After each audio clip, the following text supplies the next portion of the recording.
Mishnah, in Pirkei Avos Mishnah Daled, Yosef ben Yezer, Ish Tzreida, Yosef from Tzreida, Yosef ben Yechanan, from Yerushalayim, Kibul Mehem. They received the tradition from Antigonus Ish Seichel.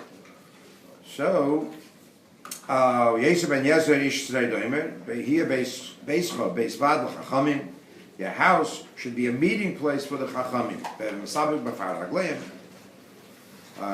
Be close to the dust of their feet, and drink with thirst their words.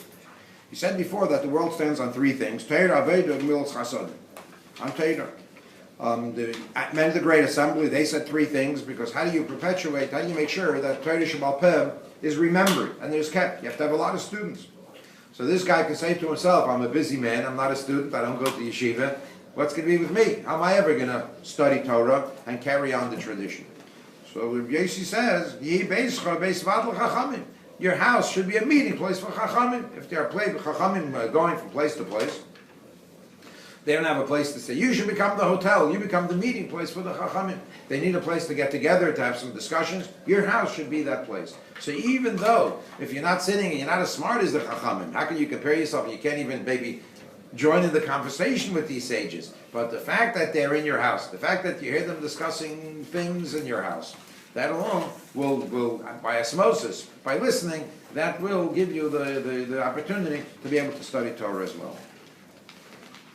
And not only that, it says, when the Chachamim speak, even their worldly things, not even when they speak Torah, can you learn something from them, but even Dvar Chulin, if you talk mundane things, the Chachamim speak, there's also something to learn from, because the way they say it and what they talk about, it's all has something to do with halacha, something to do with Torah. So the fact that they're in your house and they're sitting and they're eating, or they're talking about a certain thing, you can learn from that as well.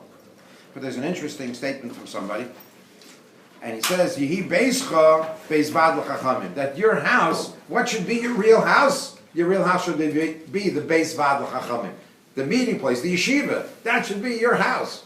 So when you're going home to sleep, when you're going home to eat, that's a temporary dwelling. That's your place. You come to visit every once in a while. Where's your real house? Beischa, your house is beisvad l'chachamim. That's where the meeting place. That's where the chachamim are. That's where the sages are. That should be your main dwelling place.